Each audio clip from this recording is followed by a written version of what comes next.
நம்ம என்ன கர்மா பாப புண்ணியம் பண்ணியிருக்கோமோ அது பேஸ் பண்ணி தான் அந்த லைஃபுங்கிறது இருக்கும். சுச்சோ இது வந்திருக்கே எனக்கு என்ன ஆகுமோ அப்படின்னு சரணாகதி பண்ணப்புறம் ஒருத்தன் கவலைப்பட்டான்னா அவன் ஒரு நாஸ்திகன்கிறார் ராமானுஜர். அப்போது பகவான் நம்ம பக்கம் இருந்தான்னா நாளுங்கோளும் நம்மளை ஒன்றும் பண்ணாது. அப்போ அவர் திருவடியில் நாம் விழுந்துட்டோம்னா அந்த சஞ்சித கர்மாவை அப்படியே அவர் எரேஸ் பண்ணிக்கிறார். அவர் சங்கல்பம் தானே.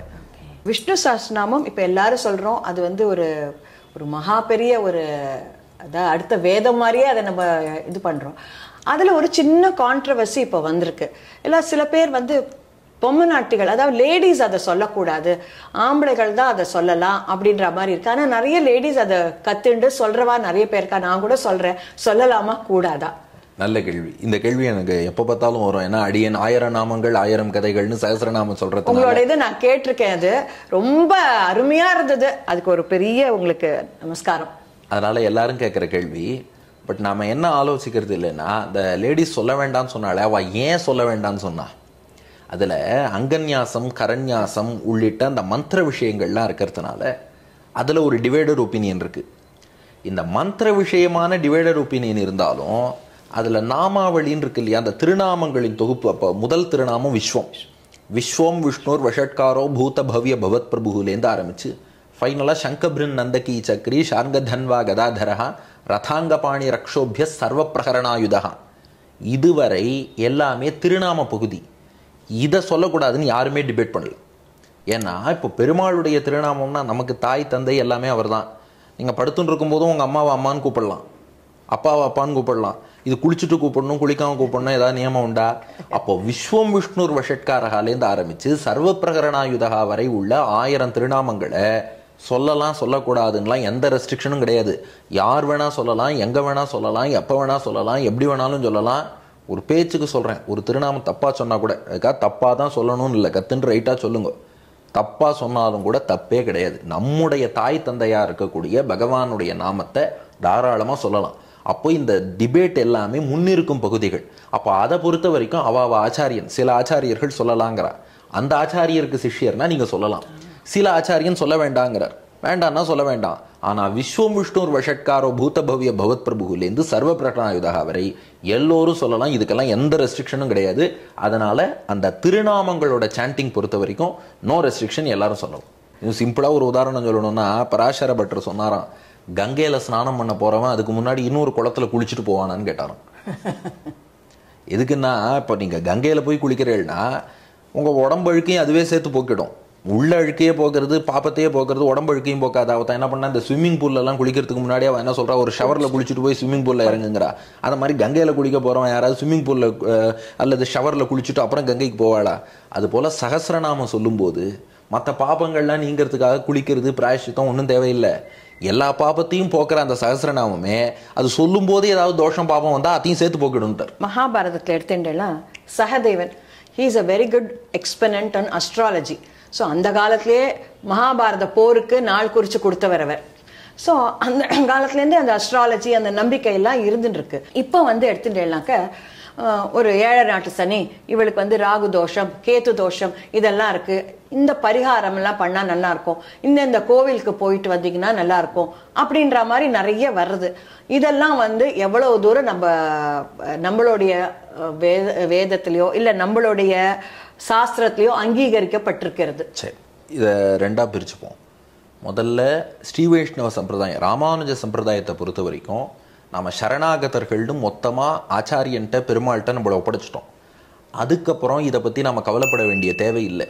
ராமானுஜர் சொன்ன முக்கியமான உபதேசங்களில் ஒன்று, பிரபன்னனுக்கு ஷரீர யாத்திரைங்கிறது கர்மாதீனம். நம்ம என்ன கர்மா பாப புண்ணியம் பண்ணியிருக்கோமோ அது பேஸ் பண்ணி தான் அந்த லைஃபுங்கிறது இருக்கும் இல்லையே. இந்த சனி தசை குரு பார்வை இதெல்லாம் சொல்கிறாளேன்னா அதெல்லாம் ஒரு இண்டிகேட்டர். உங்களுக்கு இந்த மாதிரி அடுத்து வரப்போகிறதுங்கிறதுக்கு இண்டிகேட்டரை ஒழிய குரு அப்படி மாறினத்தினாலேயோ சனி மாறினத்தினாலேயோ இது ஏற்படலை. நமக்கு வர கஷ்டம் நம்மளுடைய கர்மாவினால தான் வருது. ஆனால் கர்மாவினால கஷ்டம் வருதுங்கிறதுக்கு ஒரு இண்டிகேட்டர் இருக்கும் இல்லையா, அந்த இண்டிகேட்டர் தான் இந்த குருவோ சனியோ மற்ற கிரகங்களோ. இதெல்லாம் they just show you that something is coming, அவ்வளோதானே ஒழிய அது இருக்கிறதுனால இது வந்ததுன்னு இல்லை, இது வரப்போகிறதுங்கிறதுனால அது indicator. So what decides your fate is your karma. அதனால் சரீர யாத்திரைங்கிறது அந்த கர்மாவின்படி என்ன நடக்கணுமோ நடக்கும். ஆனால் அதுலேயும் சரணாகதன் பெருமாளுக்கு ரொம்ப உகந்தவன்கிறதுனால பெருமாளே என்ன பண்ணுவாராம், கத்தி வெட்டு மாதிரி ஒரு பாவம் ஒரு கஷ்டம் வரணும்னா அதை வெறும் முள்ளு குத்து மாதிரி ஆக்கி அத்தோட தப்பிக்க வச்சிருவார். அதனால அவரையே நம்பி இருக்கோம். ஆத்ம யாத்திரை ஈஸ்வராதீனம். இதை ஜீவாத்மா வைகுண்டம் போகிறது இல்லையா, அந்த ரூட்டை பற்றி நம்ம கவலையப்பட வேண்டாம், அது பகவானுடைய கண்ட்ரோல். என்னைக்கு சரணாகதி பண்ணோமோ அவர் பொறுப்பெடுத்துட்டார், அவர் ஏஷன் போகிறார். அப்போ கர்மாவின்படி தேக யாத்திரை நடக்க போகிறது, அதுலேயும் பெரிய கஷ்டம் வராமல் பெருமாளே பார்த்துக்க போகிறார். ஆத்ம யாத்திரையில் நமக்கு ஒன்றுமே ஃபோக்கஸ் கிடையாது. சரீர யாத்திரைக்காவது ஏதோ பொருள் தேடுறோம், இதெல்லாம் பண்ணின்னு இருக்கோம் பெருமாள் கிருபையில். ஆத்ம யாத்திரைக்கு நம்ம ஒன்றுமே பண்ண வேண்டாம், அவர் மோட்சம் அழிச்சுன்னு போகிறார். அவரை காப்பாற்றுவாருங்கிற மகா விஸ்வாசம் இருந்தாலே போகிறோம், அவரே கத்தின்னு இருந்தால் போகிறோம், அழிச்சுன்னு போகிறார்.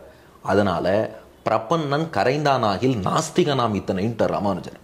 அப்படி இருக்கும்போது அச்சுச்சோ இது வந்திருக்கே எனக்கு என்ன ஆகுமோ அப்படின்னு சரணாகதி பண்ணப்புறம் ஒருத்தன் கவலைப்பட்டான்னா அவன் ஒரு நாஸ்திகன்கிறார் ராமானுஜர். ஏன்னா பெருமாள் திருவடியில் விழுந்து சரணாகதி பண்ணி அவர் உன்னை காப்பாத்துறேன்னு சொன்னதுக்கு அப்புறமும் எனக்கு கஷ்டம் வருமானு ஒருத்தன் பயப்படுறான்னா என்ன அர்த்தம்? காப்பாத்துறேன்னு சொன்ன பெருமாள் வார்த்தையில நம்பிக்கை இல்லைன்னு அர்த்தம். பெருமாள் சொன்னது பொய்க்குமா? ஏன் நம்பிக்கை இல்லைன்னா இறைவனின் இருப்பிலேயே அவனுக்கு நம்பிக்கை உள்ளூர இருக்குன்னு, நம்பிக்கை இல்லாமல் இருக்குன்னு அர்த்தம். ஆகையினால பகவான்கிட்ட சரணாகதி பண்ணதுக்கு அப்புறம் ஒருத்தன் டென்ஷன் ஆகிறேன் கவலைப்படுறேன்னு சொன்னான்னா அவன் நாஸ்திகன் அர்த்தங்கிறார் ராமானுஜர். அதனால இது எது வந்தாலும் இதெல்லாம் கர்மாவுக்கான இண்டிகேட்டர் தானே ஒழிய இதனால நம்மள ஒன்றும் பண்ண முடியாது. ஏன்னா எல்லா கிரகங்களுக்கும் தலைவனாக இருக்கக்கூடிய பகவான், அவனை சுற்றித்தான் எல்லாரும் தியேயசதா சவித்ருமண்டல மத்தியவர்த்தி நாராயணகாங்கிறோம், பற்றியது பரமனை. அதனால இதை பற்றி ஸ்ரீ வைஷ்ணவ சம்பிரதாயத்தில் நாம் கவலைப்படுற வழக்கம் இல்லை. சரி, ஜென்ரலாக வருவோம். சரி, சரணாகதர்லாம் இல்லைப்பா, ஒரு சாதாரண பக்தராக ஒருத்தர் வாழ்ந்துன்னு வரார், அவர் வாழ்க்கையில் இது இன்ஃப்ளூயன்ஸ் பண்ணுமானா நான் எல்லாமே பிரமாணத்தோடு சொல்லிடுறேன். கைசிக புராணத்துக்கு பராசர பட்டர் ஒரு பாஷ்யம் பண்ணியிருக்கார். அதில் இந்த ஜோதிஷ சாஸ்திரம் பற்றி சொல்கிறார். ஜோதிஷம்ங்கிறது வேதத்துக்கு அங்கம் தான். ஆனால் அந்த ஜோதிஷம்ங்கிறது எதுக்குன்னா வேதத்தில் சொல்லப்பட்ட கர்மாக்களை எப்போது பண்ண வேண்டும்ங்கிற காலக்கணக்கை சொல்லத்தான் ஜோதிஷம்னு சொல்லியிருக்கார். ஏகாதசி அன்னைக்கு விரதம் இருக்கணும்.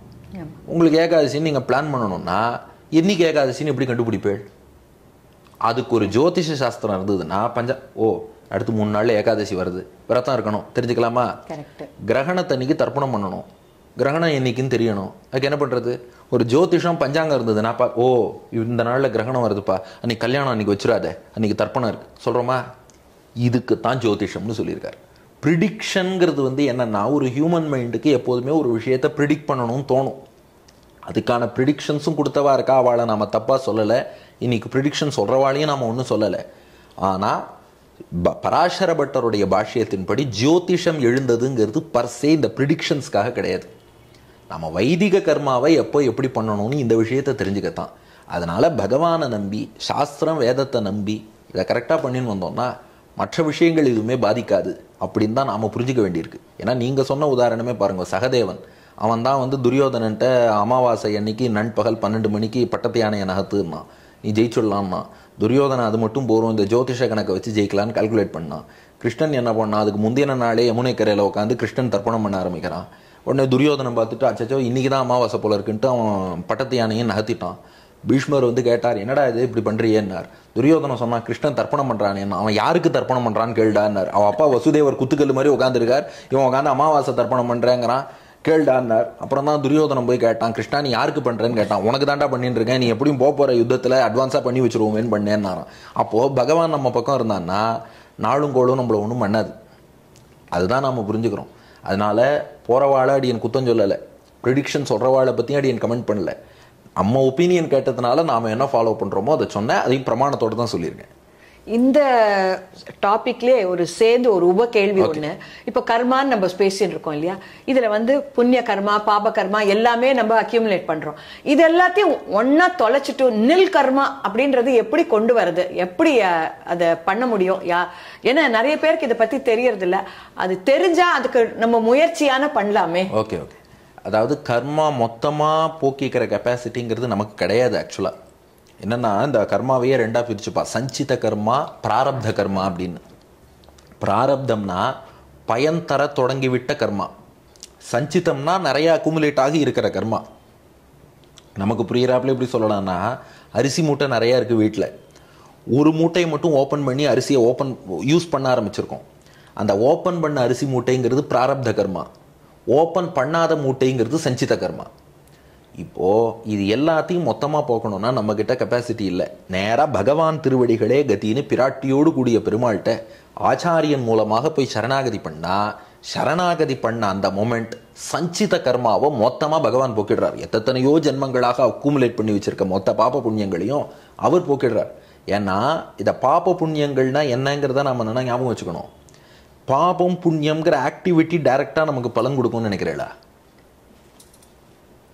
இப்போ நீங்க பெருமாளுக்கு ஒரு அர்ச்சனை பண்றீங்க, அர்ச்சனையே உங்க பிரார்த்தனையை நிறைவேற்றுமா?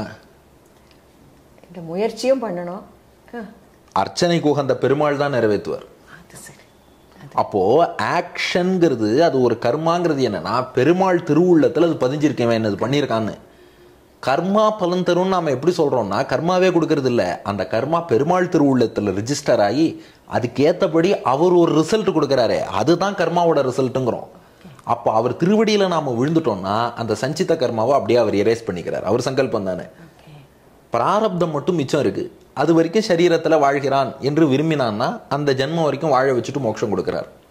ஆழ்வார்களை போல இருக்கா? இல்ல இல்ல எனக்கு அது கூட வேண்டாம், இப்பவே மோட்சம் கொடுன்னு கேட்டா அந்த இருக்கிற பிராரப்தத்தையும் போக்கிட்டு அவன் விரும்பின போதே மோட்சம் கொடுக்கிறார். ஏன்னா நம்மாழ்வார் அப்படிதான் பண்ணார். என்னால இதுக்கு மேல இருக்க முடியாது, அரியேரே என் அம்பொர் சுடரே செங்கட் கருமுகிலே எரியே பவளக்குன்றே நாள்தோள் எந்தாய் உணதருளே பிரியா அடிமை என்னை கொண்டாய் குடந்தை திருமாலே தரியேன் இனி உன் சரணம் தந்து என் சென்மம் களையாயேங்கிறார்.